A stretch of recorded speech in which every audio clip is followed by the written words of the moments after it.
Good morning, children. In the previous class, we are discussing about animal tissue. That is the third chapter in our textbook.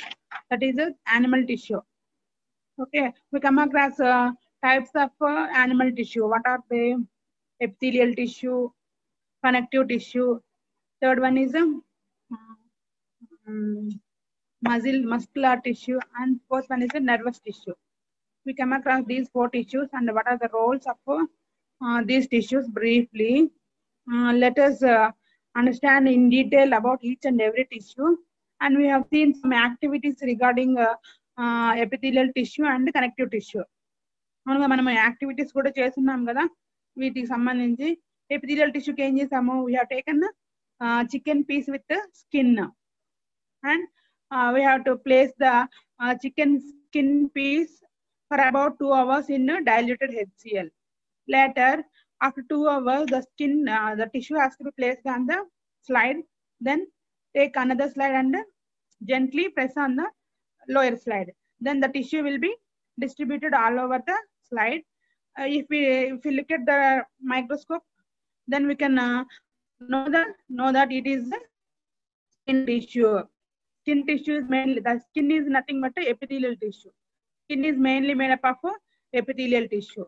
Okay, epithelial tissues, what is the role of epithelial tissue? It gives protection and covers the body parts. Okay, it is present at the regions of skin, lining of mouth, lining of esophagus, lining of blood vessels. This is the location of epithelial tissue. Okay, we also come across the connective tissue. What is meant by connective tissue? Connective means it connects the tissues inside the body.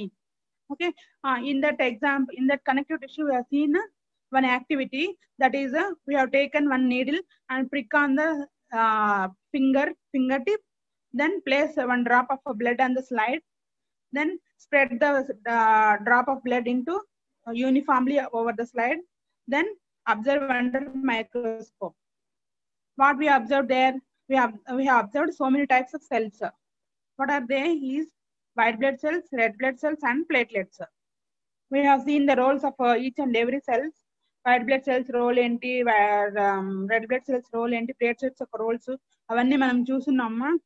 Today we are going to discuss about first lab activity of muscular tissue or skeletal tissue, and then we go to epithelial tissue. Mahendra, slides pettava.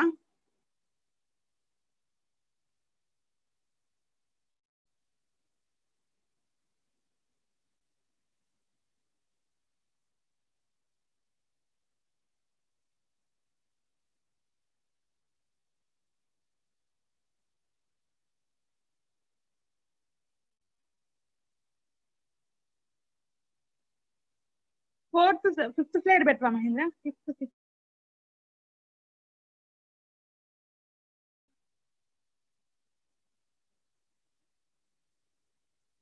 Next slide. 7th or 8th.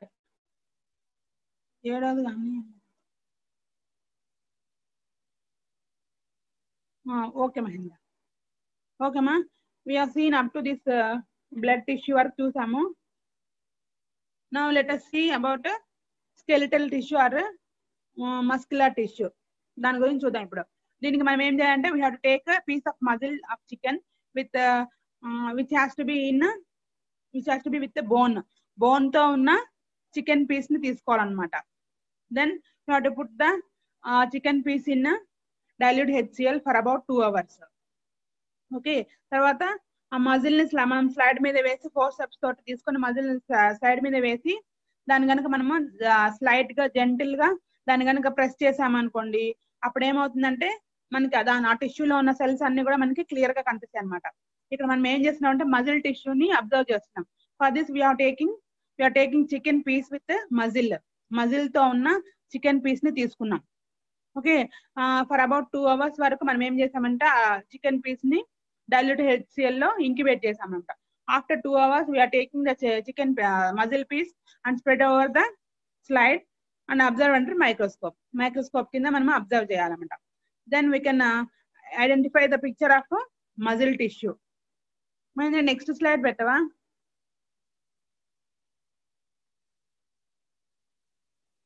ఓకేమా, this is the muscle. ఓకేనా, all of you able to understand, able to see the picture మా? అందరికి కనిపిస్తుందా? Okay, how are the cells arrange here? Cells ఎలా arrange ఉన్నాయి? Cells are somewhat longer in shape.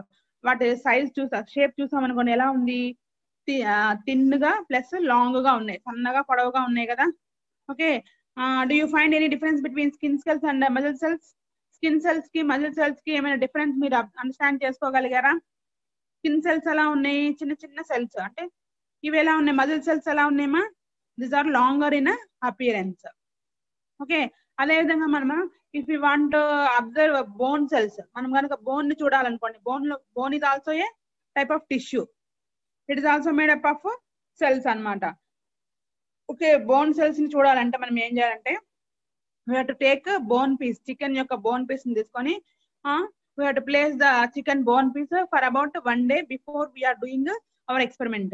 మనం experiment చేసేదానికి ఒక రోజు ముందుగానే ఇదంతా కూడా మనం ప్రిపేర్ చేసుకోవాలంటే, అంటే ఏంటంటే ఒక రోజు ముందుగానే, ఇప్పుడు సపోజ్ ఈ రోజు చేస్తున్నాం అనుకోండి, మనము బోన్ యొక్క మజిల్ ని అబ్జర్వ్ చేయాలని అనుకుంటున్నాము, అప్పుడు ఏం చేయాలంటే నిన్ననే ఏం చేయాలి, ఎస్టర్డేనే ఏం చేయాలి, ఆ మజిల్ నిన్న మొత్తం కూడా ఆ బోన్ ని ఆ డైల్యూట్ HCl లో అలాగే ఉంచాలన్నమాట. అప్పుడు ఏమవుతుందంటే, బోన్ ఈజ్ హార్డ్ టిష్యూనా, బోన్ ఎలా ఉంటుంది, హార్డ్ గా ఉంటుంది, అంటే ఆ సెల్స్ అన్ని కూడా కాంపాక్ట్ గా అరేంజ్ ఉంటాయి అనమాట. అవి మనకి కనపడాలంటే ఏమవ్వాలంటే, అది కొంచెము వాటి మధ్య ఉన్న బాండ్స్ అనేవి కొంచెం లూజ్ అని అవ్వాలన్నమాట, అంటే వాటి మధ్య ఉన్న బాండ్స్ కొంచెం డిసింటిగ్రేట్ అవ్వాలన్నమాట. దానికోసం మనం ఏం చేస్తామంటే, ఈ బోన్ టిష్యూని ఒక 1 day బిఫోరే ఆ డైల్యూట్ HCl లో ఒక డే మొత్తం పెట్టేస్తాం అన్నమాట. ఇందాక మజిల్ టిష్యూ కానీ లేదంటే టిష్యూ కానీ మనం ఎంతసేపు ఉంచాం డైల్యూట్ HCl లో? ఓన్లీ అబౌట్ 2 hours మాత్రమే పెట్టాం. కానీ బోన్ టిష్యూని 1 day మొత్తం పెడుతున్నాం. What is the reason behind? Is bone tissue is very harder in nature.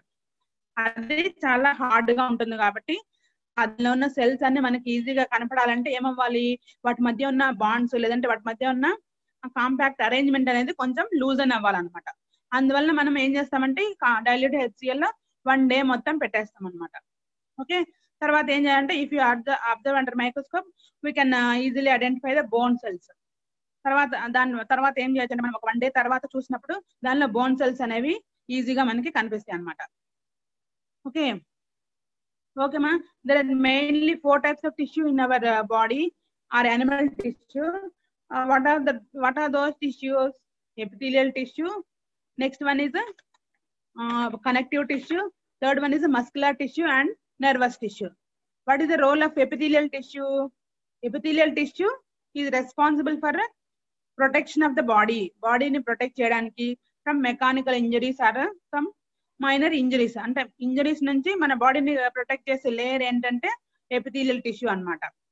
Okay, so it is present at the outer sides of the organs. ప్రతి ఒక్క organic కూడా, ప్రతి ఒక్క ఆర్గాన్ కానీ లేదంటే మన బాడీకి కానీ అవుటర్ సర్ఫేస్ లో ఉంటుంది అనమాట ఎపిథీలియల్ టిష్యూ.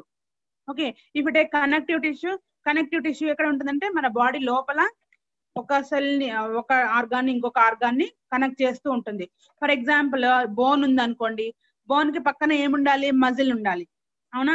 ఇప్పుడు మీరు కనుక చికెన్ లెగ్ పీస్ కానీ లేదంటే ఏదైనా ఒక పీస్ ని తీసుకున్నప్పుడు ఓన్లీ బోనే ఉంటుందా, దాని చుట్టూ మజిల్ కూడా ఉంటుందా? మజిల్ కూడా ఉంటుంది. Okay, if we try to separate those two, there is some connections we can observe. అంటే మనం కనుక ఆ రెండింటిని సెపరేట్ చేయాలని చూసామనుకోండి, వాటి మధ్యలో కొన్ని కనెక్షన్స్ లాగా ఉంటాయి అనమాట. That is nothing but connective tissue. దాన్ని ఏమంటామంటే కనెక్టివ్ టిష్యూ అంటాం. Okay, connective tissue also present as liquid form లో కూడా ఉంటుంది అనమాట. Connective tissue also example for connective tissue is blood. Also blood కూడా ఒక కనెక్టివ్ టిష్యూకి ఎగ్జాంపులే, అంతే కదా. బ్లడ్ ఏం చేస్తుంది, బాడీలో ఉన్న పార్ట్స్ అన్నిటిని ఒకదానితో ఒకటి కనెక్ట్ చేస్తుంది. Connection means it goes to each and every cell of our body. మన బాడీలో ఉన్న ప్రతి ఒక్క సెల్ కి కూడా బ్లడ్ అనేది పాస్ ఆన్ అవుతుంది కదా. అంటే ఏంటి, ఒక సెల్ ని ఇంకొక సెల్ కి కనెక్ట్ చేస్తూ ఉంటుంది అనమాట. అంటే ఏంటి, సపోజ్ మౌత్ ద్వారా మనం తీసుకున్న ఫుడ్ అంతా కూడా ఏమవుతుంది, స్టమక్ లోకి వెళ్ళి డైజెస్ట్ అవుతుందని చెప్తున్నాం కదా. ఆ డైజెస్ట్ అయిన ఫుడ్ లో ఉన్న న్యూట్రియంట్స్ అన్ని ఈచ్ అండ్ ఎవ్రీ సెల్ కి వెళ్ళాలి కదా, వెళ్ళాలంటే ఏమవ్వాలి, వాటంతట అవే వెళ్ళలేవు. So it needs one tissue, that is nothing but blood. Blood is nothing but connective tissue అనమాట. కనెక్టివ్ టిష్యూకి ఒక ఎగ్జాంపుల్ బ్లడ్ కూడా అనమాట. అంటే త్రూ బ్లడ్ మనం తీసుకున్న ఆక్సిజన్ బాడీలో ఉన్న పార్ట్స్ అన్నిటికీ సర్క్యులేట్ అవుతుంది. అదే విధంగా న్యూట్రియంట్స్ కూడా బ్లడ్ ద్వారానే మన బాడీలో ఉన్న పార్ట్స్ అన్నిటికీ సర్క్యులేట్ అవుతాయి అనమాట. If we suppose we have prone to some fever, మనకు ఒకవేళ ఒక ఫీవర్ వచ్చింది అనుకోండి, ఫర్ ఎగ్జాంపుల్, మనం ఏం చేస్తాము, టాబ్లెట్ వేసుకుంటాము. ఆ టాబ్లెట్ ఏం చేస్తుంది, స్టమక్ లోకి వెళ్ళి అక్కడ డైజెస్ట్ అయ్యి దాని నుంచి వచ్చిన మెడిసినల్ ప్రాపర్టీస్ అన్ని కూడా through blood only the diffuse throughout our body అన్నమాట. అంటే బ్లడ్ ద్వారానే ప్రతి ఒక్కటి కూడా ప్రతి ఒక్క సెల్ కి రీచ్ అవుతుంది. Okay, so blood is also example for connective tissue. Not only blood, as I said earlier, if you take bone piece and muscle piece, there are some connections. It is also connective tissue. Okay, next, third one is a muscular tissue. Muscular means here we are able to see the muscle cells. ఇక్కడ చూడండి muscles ఉన్నాయి కదా, bone కి attach అయినది ఏంటి, muscles. అవి muscle cells అనమాట. They give mechanical support to bone. అంటే బోన్ యొక్క మూమెంట్స్ అన్నిటికీ ఏం కావాలి కంపల్సరీగా అంటే మజిల్ అనేది సపోర్ట్ గా ఉండాలన్నమాట. Okay, that is the muscular tissue. Fourth one is nervous tissue. What is the role of nervous tissue? What is the role of nerves మా? నర్వ్స్ యొక్క యూజ్ ఏంటి? They pass on information from one organ to another organ. సపోజ్ మనకి ఏదైనా త్రాన్ అంటే ఏదైనా ముళ్ళు గుచ్చుకుంది అనుకోండి, వెంటనే మనం ఏం చేస్తాము, our hand goes to that place and remove that thorn. ఆ థాట్ ఏం చేస్తాం, మనము తీసేస్తాం. అవునా? అంటే ఏంటి, ఇన్ఫర్మేషన్ అనేది మన లెగ్ నుంచి ఎక్కడికి పాస్ అనేది, బ్రెయిన్ కి వెళ్ళి బ్రెయిన్ నుంచి మన హ్యాండ్ కి పాస్ అనేది. అంతే కదా, లేదంటే హ్యాండ్ కి ఏమైనా తెలుసా అక్కడ లెగ్ కి ఒక ముళ్ళు గుచ్చుకుంది తీసేయాలని తెలియదు కదా. అంటే ఏంటి, ఇక్కడ నర్వ్స్ ద్వారా ఇదంతా ప్రాసెస్ అంతా జరుగుతుంది అనమాట. ఎప్పుడైతే ఆ థార్న్ అనేది మనకి లెగ్ కి గుచ్చుకుంటుందో వెంటనే ఏమవుతుంది, ఆ ఇన్ఫర్మేషన్ అనేది బ్రెయిన్ కి విత్ ఇన్ సెకండ్స్ లో పాస్ ఆన్ అయిపోతుంది అనమాట. పాస్ అయిన తర్వాత మళ్ళీ బ్రెయిన్ ఏం చేస్తుంది, దానికి సంబంధించిన రెస్పెక్టివ్ ఆర్గాన్ కి ఇన్ఫర్మేషన్ ని పాస్ చేస్తుంది. అంతే కదా. ఇప్పుడు సపోజ్ బ్రెయిన్ కి వచ్చిన ఇన్ఫర్మేషన్ హ్యాండ్ కి వస్తేనే కదా మనం హ్యాండ్ ద్వారా ఆ థార్న్ ని తీసేసేది. అవునా? లేదనుకోండి ఐస్ కి వచ్చింది అనుకోండి, అలాగే చూస్తూ ఉండిపోతాం. అవునా? ముళ్ళని తీయకుండా అలాగే ఉండిపోతాం. అంటే కనెక్షన్ అనేది మెయిన్లీ బికాస్ ఆఫ్ నర్వ్స్ అనమాట. అంటే నర్వ్స్ ద్వారానే ఇన్ఫర్మేషన్ ఒక ఆర్గాన్ నుంచి ఒక ఆర్గాన్ కి పాస్ ఆన్ అవుతూ ఉంటుంది అనమాట. Information is mainly passed through nervous system. Nervous system contains brain and spinal cord and it's nerves. ఈ నర్వస్ సిస్టమ్ లో ఉండే ఆర్గాన్స్ ఏంటంటే brain, spinal cord and nerves. These three are the parts in nervous system. Okay, Mahendra, next slide bettava.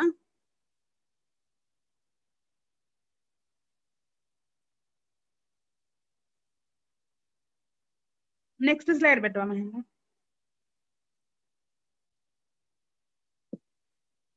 Mahendra, next slide bettava. In the slide. Okay ma, let us see each and every tissue in detail ma. First manamu we are going to discuss about epithelial tissue. What is epithelial tissue and types of epithelial tissue and each and every type in detail. Okay, దీనిలో ఉన్న each and every type గురించి మనం detail గా చూద్దాము. Okay, epithelial tissue. Epi means outer or upper. Okay, epithelial లో AP అంటే ఏంటంటే outer కానీ లేదంటే అప్పర్ అన్న దాన్ని ఏమంటామంటే ఎపి అంటాం. ఎపిడెర్మిస్ అన్నాం అనుకోండి, ఎపి అంటే ఏంటి, పైన అని అర్థం. డెర్మిస్ అంటే స్కిన్, పైన ఉన్న స్కిన్ లేయర్ ఏమంటామంటే ఎపిడెర్మిస్ అంటాం. అలాగే ఇక్కడ కూడా చూడండి, ఎపిథీలియల్ అంటే AP means outer or upper, thelium means tissue. The tissue which is present outside the outer side is called epithelial tissue. Okay, as I said earlier, location of epithelial tissue is skin, lining of mouth, lining of blood vessels, lungs of alveoli and kidney tubules. Kidney లో ఉన్న tubules లోను lungs లో ఏముంటాయంటే alveoli అని చిన్న air sacs ఉంటాయి అన్నమాట. వాటిని కూడా cover చేస్తూ ఉండే టిష్యూ ఏంటంటే epithelial tissue. Lining of mouth అంటే మనం లోపల మన మౌత్ లోపల అంతా కూడా ఎలా ఉంటుందమ్మా, స్మూత్ లేయర్ ఉంటుంది కదా, మీ చీక్స్ కనుక మీరు టచ్ చేస్తే ఎలా ఉంటుంది ఆ లేయర్ అంతా లోపల ఇన్సైడ్ స్మూత్ గా ఉంటుంది కదా, అదంతా కూడా దేంతో మేడపై ఉంటుంది అంటే ఎపిథీలియల్ టిష్యూ తోని మేడపై ఉంటుంది అనమాట. Okay, if you go to types of epithelial tissue, there are so many types in epithelial tissue ma, but for our convenience we are dividing epithelial tissue into mainly 4 types. One is a squamous epithelial tissue, second one is a stratified squamous epithelial tissue, third one is a cuboidal epithelial tissue, and fourth one is a columnar epithelial tissue. There are 4 types in epithelial tissue. Those are squamous epithelial tissue, stratified squamous epithelial tissue, cuboidal epithelial tissue, and columnar epithelial tissue. Okay, let us see about squamous epithelial tissue. Mahendra, next slide better. Okay, this is the example for a squamous epithelial tissue. This is the picture of squamous epithelial tissue.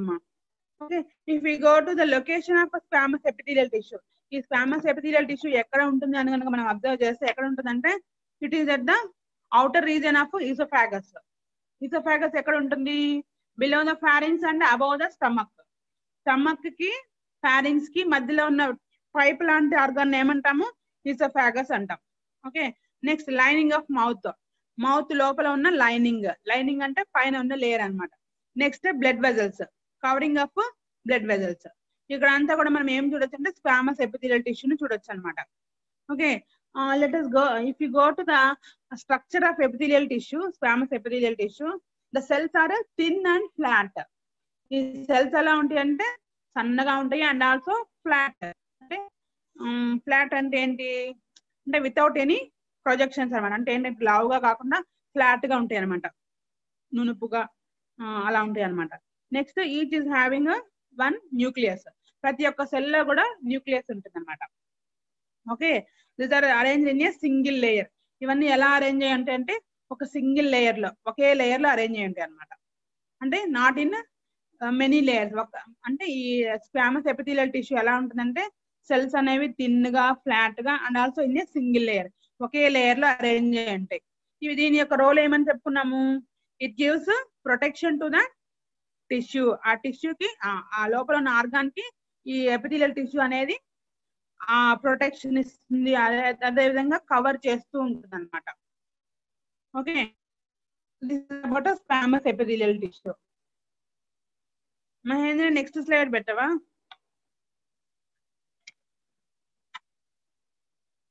Next one is stratified epithelial tissue. Stratified means arrange in layers అన్నమాట. అంటే ఇక్కడ ఇందాక ఏం చెప్పాను, squamous epithelial టిష్యూలో cells are arranged in a single layer only, but here cells are arranged in more than one layer.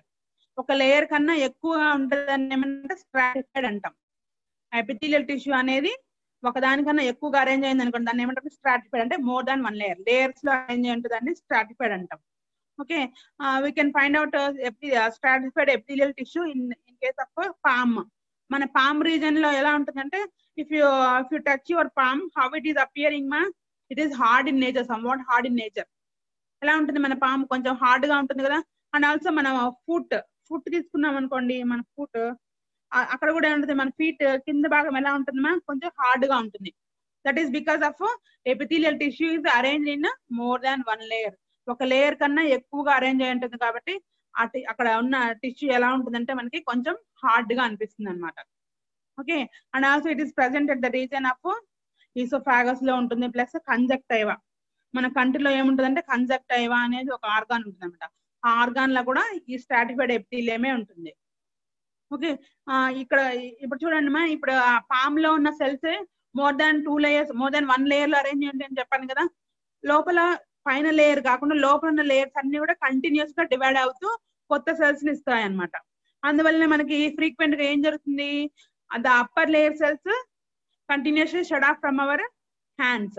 అవునా? ఇప్పుడు మీకు ఏదైనా మీరు ఏదైనా హార్డ్ గా ఉండే పనులు కానీ లేదంటే క్లీనింగ్ ఆఫ్ యుటెన్సిల్స్ కానీ ఏదైనా చేశారనుకోండి, అప్పుడు ఏమవుతుంది? కొంతమందికి సోప్ యొక్క ఇన్ఫెక్షన్, సోప్ ఎలర్జీస్, వాటి వల్ల ఏమవుతుందంటే పైన ఉన్న స్కిన్ అంతా కూడా పోతుంది, పైన ఉన్న లేయర్ అంతా కూడా పోతుంది అనమాట. అంటే ఏంటంటే కింద ఉన్న లేయర్స్ లో కంటిన్యూస్ గా డివిజన్స్ జరగడం వల్ల ఆ పైన ఉన్న లేయర్ కంటిన్యూస్ గా రెగ్యులర్ గా షట్ ఆఫ్ అయిపోవడం మనం చూడొచ్చు అనమాట. Okay, stratified epithelial tissue is mainly present at the palm region and foot region and also conjunctiva of eye and esophagus region and in some other mouth lining లో కూడా చూడవచ్చు అనమాట. For example మీరు కనుక టీ కానీ coffee కానీ తీసుకునేటప్పుడు కొన్నిసార్లు ఏమవుతుందా, మన ఇక్కడ లేయర్ ఏమవుతుంది, ఆ హీట్ కి ఏమవుతుందంటే ఒకసారి అక్కడ ఉన్న సెల్స్ డ్యామేజ్ అవుతాయి అనమాట. వెంటనే మనకి అక్కడ ఎలా అనిపిస్తుంది, అక్కడ ఉన్న లేయర్ అంతా కూడా పోతున్నట్లుగా అనిపిస్తుంది, అంటే షట్ ఆఫ్ అయిపోతూ ఉంటుంది అనమాట. Okay, it is also gives protection to the body and covers the body అనమాట.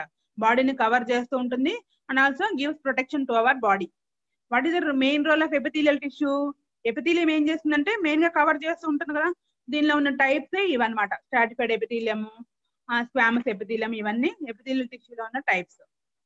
Okay, you have to remember మా what we have to remember is location of each and every tissue.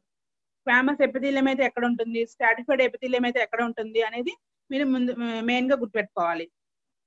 Okay Mahendra, next slide పెట్టవా? Okay, next one is cuboidal epithelium tissue. అంటే cuboidal, it is also one type of epithelial tissue, but we are giving cuboidal name. ఆ name ఏమి ఇచ్చామంటే మనము cuboidal అన్నాం. ఎందుకు, why we are giving cuboidal is the cells are like cubes లాగా ఉంటాయి అనమాట. క్యూబ్ అంటే ఏంటి, సెల్స్ అనేవి కొంచెం ఇందాక ఎలాగ ఫస్ట్ ఏం చెప్పాను నేను, స్ట్రాటిఫైడ్ ఎపిథీలియం లో సెల్స్ ఫ్లాట్ గా ఉంటాయని చెప్పాను కదా. అదే ఇక్కడైతే ఏమవుతుందంటే సెల్స్ అనేవి సమ్వాట్ కొంచెం పఫీ ఇన్ నేచర్ అనమాట, అంటే కొంచెం లావుగా ఉంటాయి అనమాట. So name comes by it's physical appearance. ఆ నేమ్ ఎలా వచ్చిందంటే వాటి యొక్క ఫిజికల్ అపియరెన్స్ బట్టి క్యూబాయిడల్ అని అంటాం అనమాట. It also gives mechanical support to the organs. మన బాడీలో ఉన్న ఆర్గాన్స్ కి ఇది కూడా ఏం చేస్తుందంటే మెకానికల్ సపోర్ట్ ని ఇస్తుంది అనమాట. It also forms lining of organs and tubules. ఇది ఏం చేస్తుందంటే లైనింగ్ లాగా ఉంటుంది ఆర్గాన్స్ కి, lining of organs and tubules. ఇక్కడ చూడండి, ఇక్కడ పక్కన సెల్స్ చూడండి మా, అక్కడ ఏమైంది, కిడ్నీ ఉంది కదా, కిడ్నీస్ మీకు కనిపిస్తున్నాయా? ఆ కిడ్నీస్ యొక్క లైనింగ్ లో కూడా ఏముంటుందంటే క్యూబాయిడల్ టిష్యూనే ఉంటుంది అనమాట.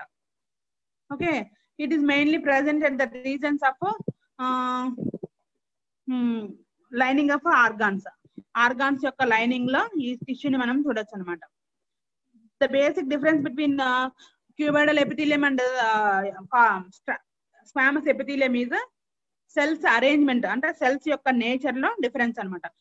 Cells are thin and flat, but here cells are cuboidal in nature. ఇవి ఎలా ఉంటాయి అంటే సెల్స్ క్యూబాయిడ్ గా ఉంటాయి, అక్కడైతేనేమో సెల్స్ థిన్ గా ఫ్లాట్ గా ఉంటాయి అనమాట. Okay, next if cuboidal cells are arranged in more than one layer, then it is called as stratified cuboidal epithelium అంటాం. ఇందాక ఏమన్నాము, స్క్వామస్ ఎపిథీలియం అన్నాం ఫస్ట్ వన్, సెకండ్ వన్ ఏమో స్ట్రాటిఫైడ్ స్క్వామస్ ఎపిథీలియం అన్నాం. ఆ స్క్వామస్ ఎపిథీలియమే మోర్ దాన్ వన్ లేయర్ లో arrange అంటే దాన్ని ఏమంటామంటే స్ట్రాటిఫైడ్ అంటాం. ఇక్కడ కూడా అంతే, క్యూబాయిడల్ అంటే ఏంటి, ఇక్కడ సెల్స్ ఓన్లీ వన్ లేయర్ లో క్యూబాయిడ్ గా ఉంటాయి. అదే మోర్ దాన్ వన్ లేయర్ లో ఉన్నాయి అనుకోండి, దాన్ని ఏమంటామంటే స్ట్రాటిఫైడ్ క్యూబాయిడల్ ఎపిథీలియం అంటాం. ఓకే మహేంద్ర, నెక్స్ట్ స్లైడ్ పెట్టవా? Next one is columnar epithelium. Columnar అంటే what is meant by columnar అంటే ఏంటంటే ఆ సెల్స్ అనేవి ఎలా ఉన్నాయి, కాలమ్స్ లాగా అరేంజ్ ఉంటాయి అనమాట. కొంచెం వాట్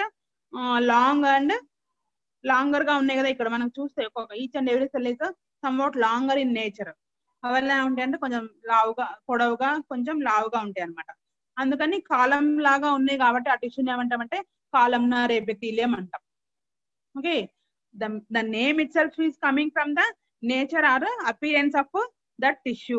ఆ టిష్యూ యొక్క అపియరెన్స్ ని బట్టి, వాటి యొక్క నేచర్ ని బట్టి ఈ నేమ్ అనేది వస్తుంది అనమాట. కాలమ్నారా, లేదంటే క్యూబాయిడలా, లేదంటే స్క్వామస్ అని. స్క్వామస్ అంటే థిన్ అండ్ ఫ్లాట్, క్యూబాయిడల్ అంటే సెల్స్ ఆర్ క్యూబాయిడ్ అంటే క్యూబ్ లైక్ స్ట్రక్చర్స్ అనమాట. ఇప్పుడు మనకి ఫ్రిడ్జ్ లో మనం ఏం చేస్తాము, ఐస్ క్యూబ్స్ ఉంటాయి కదా, ఆ విధంగా ఉంటాయి అనమాట క్యూబాయిడ్ అంటే.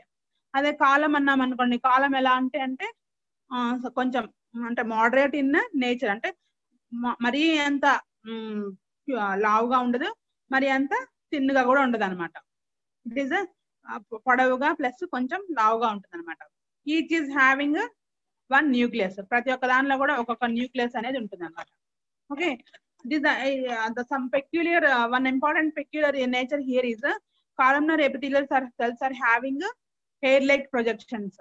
వీటి యొక్క పైన ఏముంటుందంటే హెయిర్ లాంటి ప్రొజెక్షన్స్ ఉంటాయి అనమాట. Not hair but hair like structures. Hair లాంటి సన్న సన్న ట్యూబ్ లాంటి స్ట్రక్చర్స్ అనేవి వీటి సెల్స్ యొక్క అప్పర్ సైడ్ లో ఉంటాయి అనమాట. What is the reason for hair like structures here is they absorb the materials అనమాట. ఓకే, ఇప్పుడు సెక్రీషన్స్ కి అబ్జార్ప్షన్ కి ఈ కాలమ్నర్ ఎపిథీలియం అనేది మెయిన్ గా యూజ్ అవుతుంది. సెక్రీషన్స్ అంటే ఎక్కడ జరుగుతాయి? మెయిన్ గా మనకి సెక్రీషన్స్ అక్కర్స్ ఫ్రమ్ గ్లాండ్స్ నుంచే కదా మనకి సెక్రీషన్స్ వచ్చేది. ఫర్ ఎగ్జాంపుల్ థైరాయిడ్ గ్లాండ్ అని తీసుకున్నాం అనుకోండి. థైరాయిడ్ గ్లాండ్ నుంచి వచ్చే సెక్రీషన్స్ ఏమంటాం మనము? థైరాక్సిన్ హార్మోన్ అంటాం. అదే ఇఫ్ యు టేక్ లివర్ తీసుకున్నాం అనుకోండి, దాని నుంచి వచ్చే సెక్రీషన్స్ ఏమంటామా? బైల్ జ్యూస్ అంటాం. అంటే ఏవైతే టిష్యూస్, ఏవైతే గ్లాండ్స్ సెక్రీషన్స్ చేస్తాయో, సెక్రీషన్ అంటే giving out some liquid substance అనమాట. సెక్రీషన్ అంటే ఏంటి? సమ్ లిక్విడ్ సబ్స్టెన్స్ ని ఇవ్వడం అనమాట. ఎక్కడైతే లిక్విడ్ సబ్స్టెన్స్ కానీ లేదంటే సమ్ ఫ్లూయిడ్ అనేది సెక్రీట్ అవుతుందో అలాంటి సెల్స్ లో ఈ కాలమ్నర్ ఎపిథీలియం అనేది ఉంటుంది అనమాట.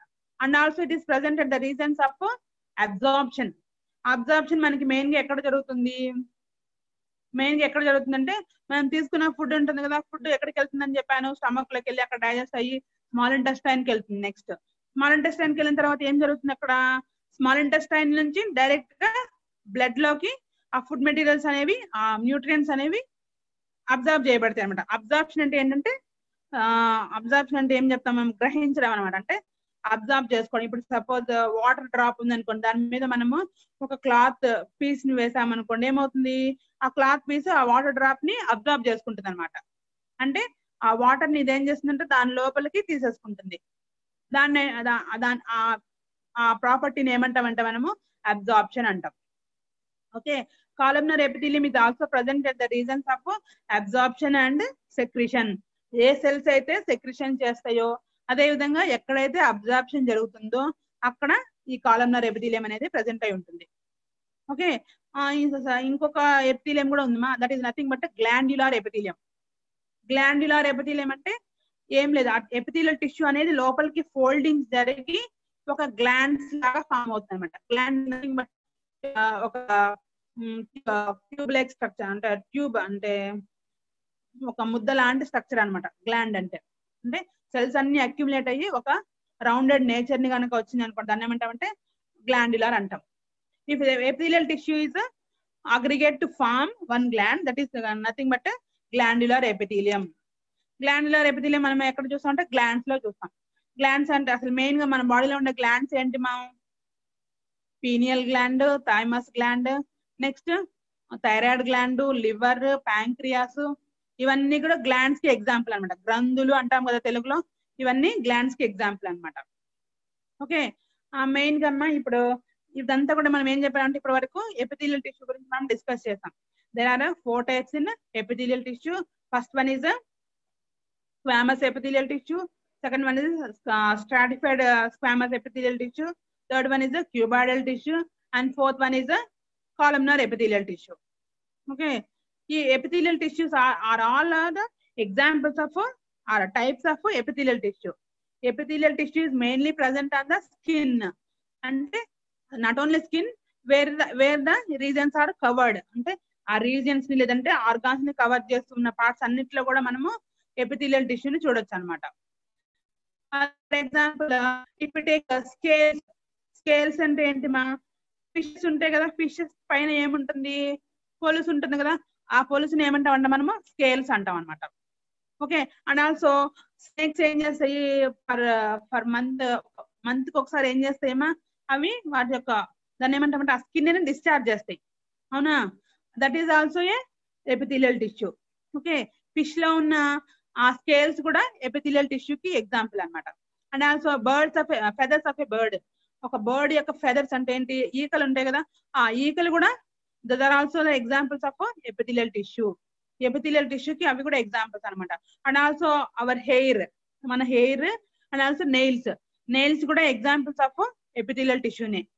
ఓకేనా, nails and hair, these are all the examples of epithelial tissue and not in single form but they are modified epithelial tissue.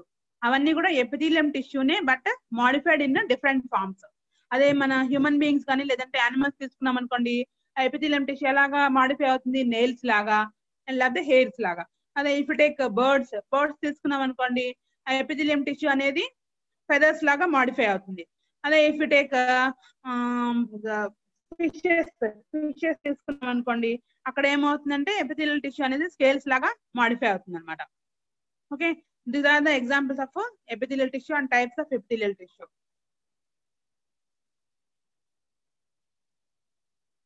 Mahendra ఇంకా ఎంత టైం ఉంది మహేంద్ర? 2 minutes ఉంది మేడం. ఎంత మహేంద్ర? 2 minutes madam. ఓకే అమ్మా,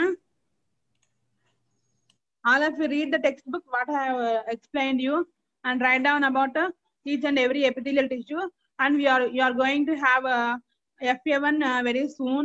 For that you have to read first 2 lessons. First 2 lessons మీరు చదవాలి compulsory. First what is the first lesson? Cell structure and functions. దానిలో ఉన్న ఈచ్ అండ్ ఎవ్రీ ఆర్గనల్ గురించి చదవాలి, వాటి యొక్క రోల్, వాటి యొక్క ఫంక్షన్, అంటే దానిలో ఉన్న స్ట్రక్చర్. మెయిన్ గా structure, role important first lesson లో. ఓకేనా, మైటోకాండ్రియా తీసుకున్నాం అనుకోండి, it is responsible for cellular respiration. Next అదే క్లోరోప్లాస్ట్ తీసుకున్నాం అనుకోండి, chloroplast is mainly responsible for photosynthesis. అట్లా ఈచ్ అండ్ ఎవ్రీ ఆర్గనల్ గురించి మీరు డిస్కస్ చదవాల్సి ఉంటుంది. ప్లస్ రోల్, ఆర్గనల్ ఏంటి, దాని యొక్క రోల్ ఏంటి, దాని యొక్క స్ట్రక్చర్ ఎలా ఉంది, అలా చదవండి. నెక్స్ట్ సెకండ్ లెసన్ తీసుకున్నాం అనుకోండి, మనకి 4 టైప్స్ ఆఫ్ టిష్యూ చెప్పుకున్నాం కదా మనము. ఎపిడెర్మల్, నెక్స్ట్ ఏంటి కండక్టివ్ టిష్యూ, బ్రౌన్ టిష్యూ, అవన్నీ ఒక్కొక్క టిష్యూ గురించి మీరు రాయాల్సి ఉంటుంది అనమాట. దాని యొక్క పిక్చర్స్ అవన్నీ నేర్చుకోవాలి. ఫస్ట్ 2 లెసన్స్ లో ఉంటుంది మీకు FA1. All of you prepare well మా. Anybody having doubts of today's lesson మా? Doubts in today's lesson? ఎవరికైనా ఈ రోజు లెసన్ లో ఏమైనా డౌట్స్ ఉన్నాయా?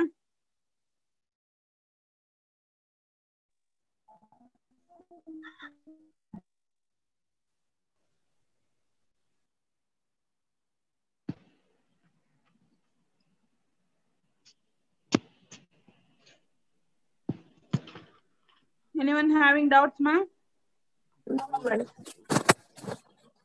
None. Okay, ma.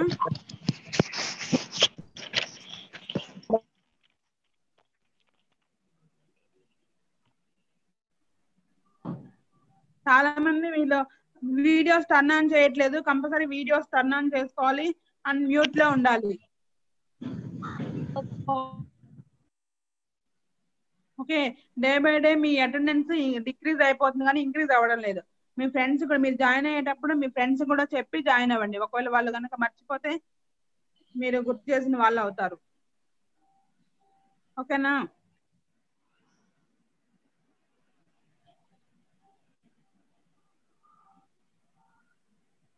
Okay, ma'am.